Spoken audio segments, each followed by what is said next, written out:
Igreja celebra neste domingo, dentro da oitava do Natal, a festa da Sagrada Família de Jesus, Maria e José. É uma festa que coloca no centro da cena a família de Jesus, dado que estamos ainda a viver o tempo do Natal. Esta festa tem uma oitava e, por isso, coloca-se perfeitamente dentro da oitava do Natal, mas também é um tempo propício ao encontro das famílias e das nossas famílias. E, portanto, também esta festa da Sagrada Família está bem enquadrada neste tempo, dentro da oitava do Natal. Os textos que apoiam esta festa, esta celebração, são preciosos. Pondo, em primeiro lugar, o Evangelho, que é o que relata o último episódio do Evangelho da Infância de São Lucas, que nós conhecemos vulgarmente como o encontro de Jesus entre os doutores, um mistério gozoso, e que é um texto precioso. Começa por anotar o texto que os pais de Jesus iam todos os anos pela festa da Páscoa a Jerusalém. Isto mostra bem a sua piedade, porque qualquer judeu piedoso devia deslocar-se 3 vezes por ano a Jerusalém nas chamadas festas de peregrinação, a Páscoa, as Semanas e as Tendas. Nesta Páscoa, o texto diz ainda que Jesus tinha completado 12 anos. Portanto, se tinha 12 anos, tinha passado da fase da infância para a fase do adulto.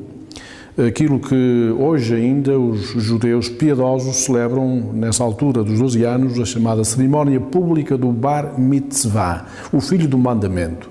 Filho do Mandamento significa que Jesus ia agora responder em primeira pessoa, e já não através da mediação dos seus pais, a Deus pelo cumprimento ou não dos mandamentos. Ele ficava, portanto, agora com o dever de ir pessoalmente também todos os anos a Jerusalém 3 vezes, e além de também dever responder pelo cumprimento ou não dos mandamentos de Deus. Diz o texto, logo a seguir, que depois desta estadia em Jerusalém, os pais de Jesus regressaram à sua casa em Nazaré. E pelo caminho, depois de um dia de viagem, notaram que Jesus não estava com eles, não fazia caminho com eles, é o que diz o texto. Não fazia caminho com eles. E ficaram preocupados. E porque ficaram preocupados, foram à procura dele. E isto é importante para nós, esta notazinha. E para todo o Evangelho de Lucas. E para todos os Evangelhos. Porque quando nós damos pela ausência de Jesus, quando damos pela falta de Jesus, devemos preocupar-nos. E, naturalmente, como fez Maria e José, ir à procura dele. Isto é extremamente importante para nós hoje também, ainda hoje. Eles foram à procura dele. De facto, não o encontraram onde seria de esperar. E é mais uma surpresa, eles foram, naturalmente, aonde, a que lugares foram ter com os parentes e com os conhecidos, e verificaram que aí ele não se encontrava. Portanto, ele não se encontra onde seria previsível que ele se encontrasse. Onde é que o foram encontrar? Foram encontrá-lo no Templo de Jerusalém. Ainda por cima, diz o texto que 3 dias depois, encontraram-no 3 dias depois no Templo de Jerusalém. Ora, 3 dias depois é claramente uma linguagem de ressurreição. Esse Jesus vai ser encontrado também pelas mulheres da Páscoa ao 3º dia, 3 dias depois. Assim também Maria e José, preocupados, encontram-no ao 3º dia. E no Templo de Jerusalém, e não entre os amigos e os conhecidos e os familiares. Isto, portanto, é bom que nós notemos estas particularidades, porque ajudam a desvendar o segredo do Evangelho. E nessa altura também Maria viu-o sentado entre os doutores, diz o texto, sentado entre os doutores, entre os mestres, mais literalmente entre os mestres. Portanto, ele é o mestre que está no meio dos mestres, e é assim que nós devemos ver sempre, mestre no meio dos mestres e no meio de nós, sempre nessa posição fundamental daquele que ensina e daquele que está no meio de nós. Ficaram fora de si, extasiados com as maravilhas que viam e ouviam dizer. Diz também, refere também o texto de Lucas. E Maria, preocupada, diz para Jesus, nessa altura, olha que o teu pai e eu andávamos aflitos à tua procura. Portanto, há aqui uma Maria preocupada que mostra a sua preocupação a Jesus. Mas Jesus muito serenamente responde, então vós não sabíeis que eu devo estar, que é necessário para mim estar nas coisas do meu Pai? Esta nota de Jesus é muito importante e é o primeiro dizer de Jesus no Evangelho de Lucas. É a primeira vez que ele fala. E se é a primeira vez que ele fala, é importante que nós notemos este dizer. É para mim necessário estar nas coisas do meu Pai. Vós não sabias isto? Ora, deviam saber porque, na verdade, depois da cerimónia do Bar Mitzvah, ele responde em primeira pessoa a Deus e pelos mandamentos de Deus. E, portanto, já não precisa da mediação dos pais. Ponto 1. Ponto 2.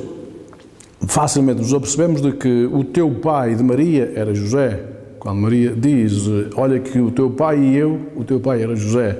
Mas quando Jesus diz, então vós não sabias que eu tenho de estar nas coisas do meu Pai, este meu Pai é Deus. Aqui está Jesus ocupado nas coisas de Deus, nas coisas do seu Pai. É importante ainda a notazinha, é necessário para mim estar nas coisas, e não estar ocupado nas coisas como habitualmente se traduz. Estar nas coisas é estar com elas, metido nelas, dentro delas, pessoalmente, e não apenas estar ocupado a negociar qualquer coisa de forma exterior. Ele está metido nessas coisas. É ainda, talvez, agora importante reclamar a leitura dos textos que apoiam este Evangelho.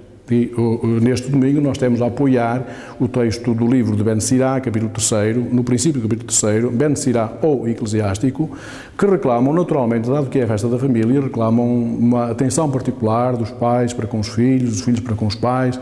Portanto, estamos dentro do clima familiar e é importante saber isto. E é importante saber que Deus abençoa aqueles que respeitam os pais e aqueles pais também que respeitam os filhos. É um clima familiar que é aqui muito bem traduzido e digamos que neste mundo de hoje em que nós vivemos é muito importante esta lembrança de que pais, filhos e irmãos devem viver num clima de intimidade, de dignidade e de respeito que o texto lembra. Nesse sentido ainda, o Salmo 128 ou 127, conforme a numeração hebraica ou grega, que também cantamos neste dia, lembra-nos que os pais e os filhos também são abençoados de acordo com a sua maneira de se debruçarem uns sobre os outros, de estarem atentos uns aos outros.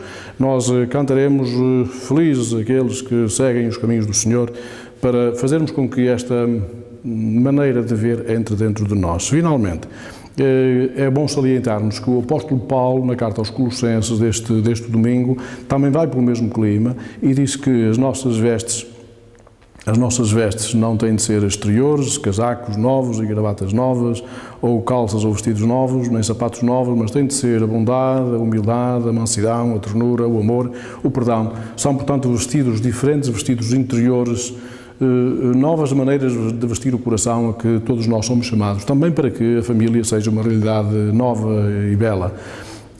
Ainda seria importante dizer que também Paulo, no final deste textozinho, diz: pais, não sejais ásperos para com os vossos filhos, filhos amai os vossos pais, maridos amai as esposas, esposas amai os maridos, tudo também dentro do clima muito familiar que é típico desta festa da Sagrada Família.